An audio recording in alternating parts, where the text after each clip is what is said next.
Assalamualaikum warahmatullahi wabarakatuh dan salam sejahtera untuk kita semua. Baru-baru ini di awal tahun 2023, dunia akademis dan dunia penelitian ataupun dunia penerbitan ilmiah di dunia itu dihebohkan dengan the listed, yaitu dikeluarkan banyak sekali jurnal-jurnal yang dianggap bermasalah atau predatory jurnal. Dan kebanyakan jurnal-jurnal ini adalah dari publisher-publisher yang terkenal, ya. Mungkin bisa kita lihat di sini ada Hindawi, 15 jurnal the listed daripada uh, Web of Science, dan kebanyakan ini adalah jurnal-jurnal yang memiliki impact factor. Jadi jurnal-jurnal di Web of Science ini memiliki impact factor. Nah, jurnal yang terindeks di Web of Science ini juga mayoritasnya adalah terindeks di Scopus, ya. Jadi uh, ada dua indeks yang biasa digunakan di dunia untuk untuk publikasi jurnal, atau disebut dengan dua database bereputasi, yaitu database Scopus dan database Web of Science. Nah, database Web of Science ini biasa jurnal-jurnal yang selected, terbaik terpilih dari Scopus. Nah, dia masuk ke Web of Science juga. Dan jurnal di Web of Science ini tidak banyak dibandingkan dengan jurnal-jurnal di Scopus.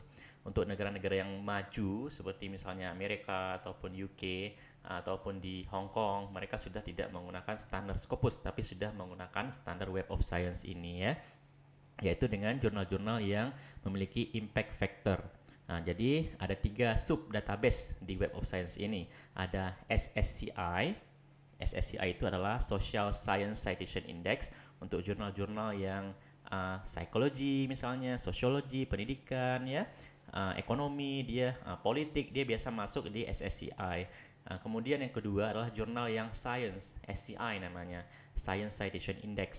SCI itu jurnal-jurnal di kedokteran, teknologi, science, ya, natural science, dia masuk di SCI.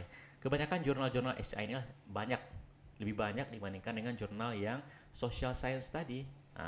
Kemudian yang ketiga adalah EHCI, Art and Humanities Citation Index. Yang ketiga ini adalah jurnal-jurnal untuk humaniora, sejarah, agama, ya, seni, sastra, dan jurnalnya itu lebih sedikit dibandingkan dengan SCI yang science ataupun SSCI.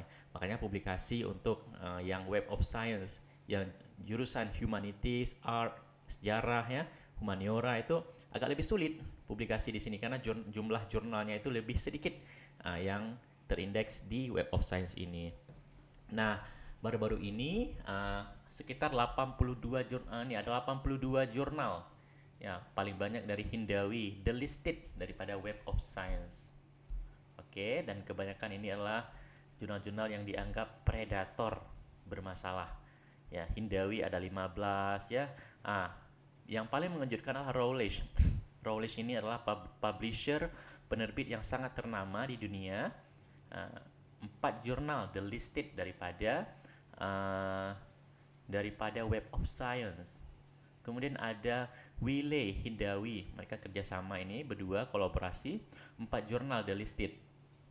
Ini juga AME, 2 jurnal the listed, BMG, 2 jurnal, MDPI. MDPI juga sangat heboh baru-baru ini, ya. Sage juga, Springer. Springer juga sangat terkenal, 2 the listed. Ini juga Springer, Heidelberg, 2 jurnal the listed, dan Wali satu lagi. Wali ini juga publisher yang sangat terkenal, ya. Wali, Springer, Sage, Routledge. Nah, ini publisher ilmiah sangat terkenal, tapi sempat kecolongan juga. Kecolongan beberapa jurnal mereka itu masuk dalam predatory. Elsevier yang tidak masuk di sini, ya.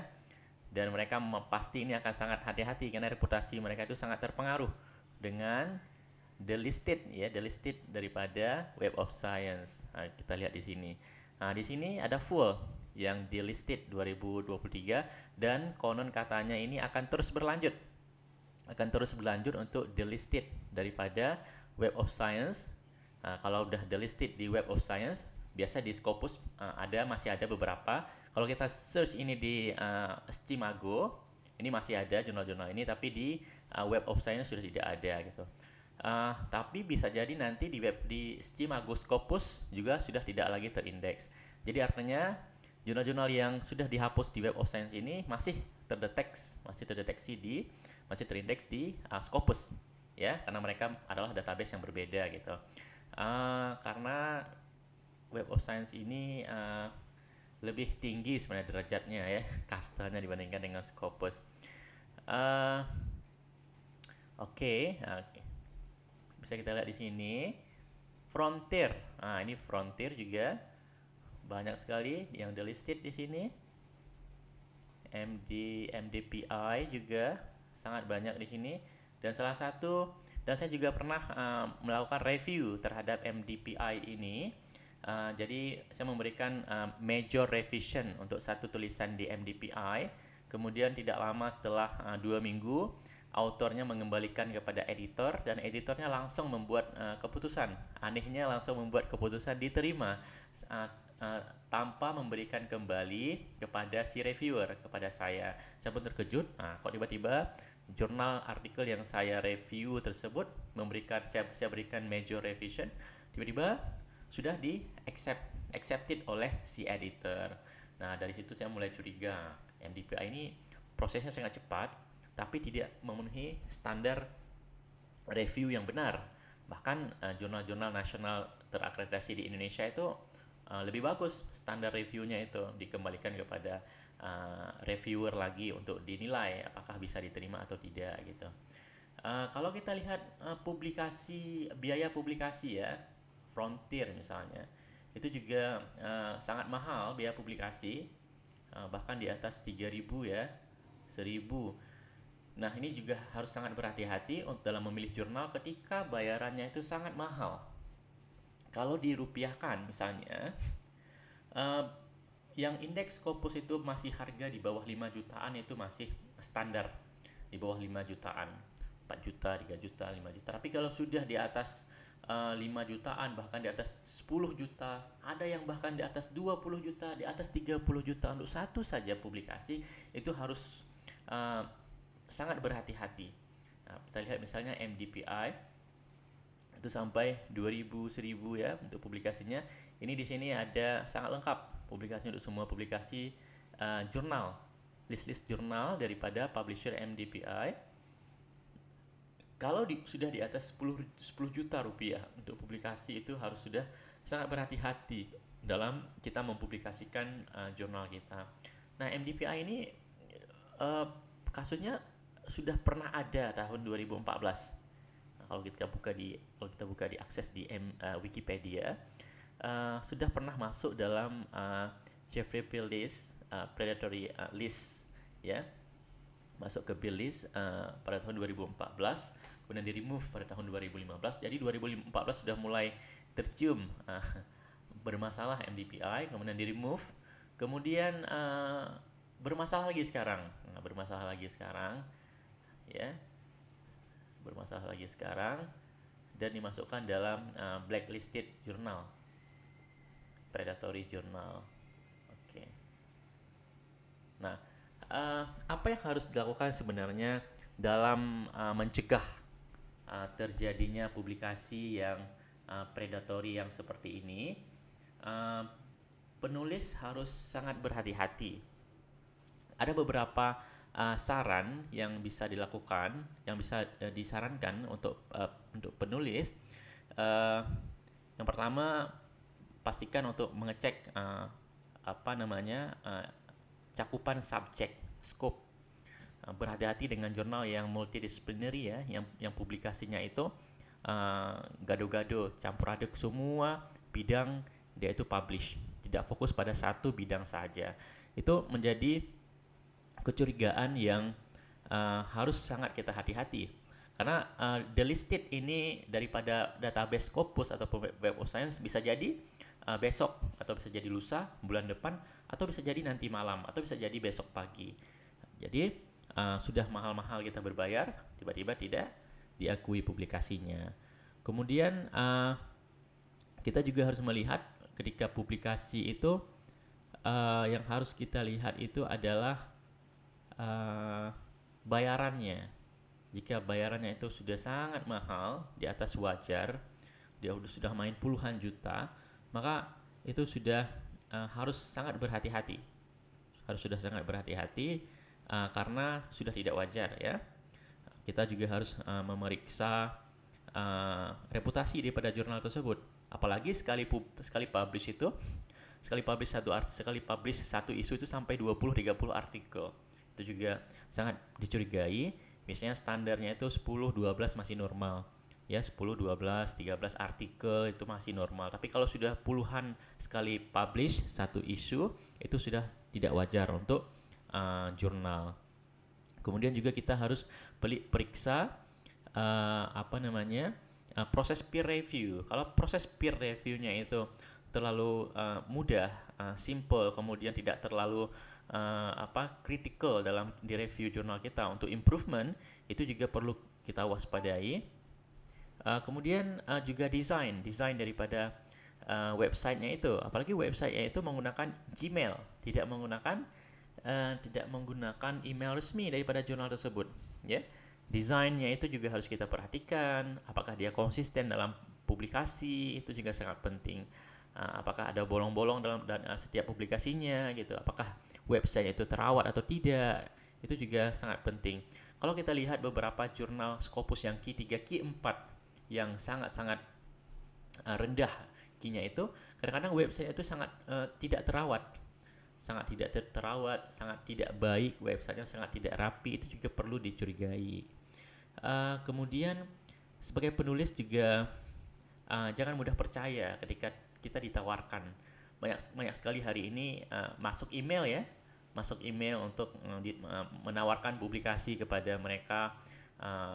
Itu juga harus sangat berhati-hati, karena jurnal-jurnal yang baik itu tidak pernah mengundang penulis untuk menulis kepada jurnal mereka. Jadi kita yang nulis sendiri gitu. Kadang-kadang sampai masuk ke spam ya. Mereka mengirimkan untuk mengundang kita mempublikasi. Seakan kita merasa wah, kita diundang untuk publikasi, padahal itu tidak. Itu hanya email spam yang dikirim ke semua orang karena mereka perlu jurnal, karena mereka perlu artikel untuk dipublikasikan di jurnal mereka. Oke. Dan yang paling penting sebelum kita publikasi itu tentu kita harus berdiskusi, konsultasi dengan teman kita, terutama dengan peneliti atau dengan yang sudah berpengalaman dalam publikasi, ya, yang sudah berpengalaman dalam publikasi, bukan pengalaman publikasi di jurnal yang predatory, tapi yang sudah berpengalaman publikasi di jurnal-jurnal yang baik. Oke. Baiknya lagi, publikasi yang baik itulah publikasi pada jurnal yang tidak berbayar. Oke. Jurnal yang tidak berbayar itu ada di dunia itu ada sekitar 70%. Hanya 30% saja yang berbayar jurnal itu, dan di Indonesia sangat fokus, ya, dosen-dosen peneliti di Indonesia sangat fokus yang 30% berbayar, padahal 70% jurnal-jurnal itu tidak berbayar, terutama dari publisher-publisher yang bereputasi. Nah, jadi kalau kita publish jurnal juga harus melihat publishernya. Publisher bereputasi ya, seperti apa? Seperti Sage ya, seperti Springer juga bereputasi, seperti Wali, seperti Emerald, itu jurnal publisher bereputasi. Dan itu saja adalah Elsevier. Itu yang Elsevier itu juga yang paling baik, yang termasuk sangat bagus publisher untuk jurnal ilmiah bereputasi ya, atau Science Direct. Oke, semoga tidak terjebak dengan publikasi yang abal-abal, yang sudah membayar mahal, tiba-tiba delisted, tiba-tiba tidak diakui, dan sangat disayangkan. Secara finansial sangat dirugikan, juga secara keilmuan dan reputasi sebagai seorang akademisi, sebagai seorang peneliti, itu juga akan tercoreng, akan jatuh karena terlibat dalam skandal publikasi predatory.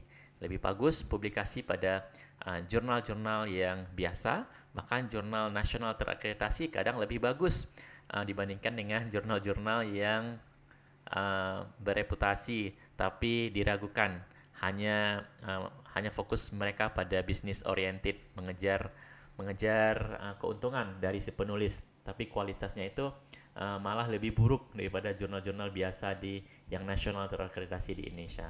Semoga tercerahkan untuk sharing kali ini. Terima kasih semuanya. Assalamualaikum warahmatullahi wabarakatuh.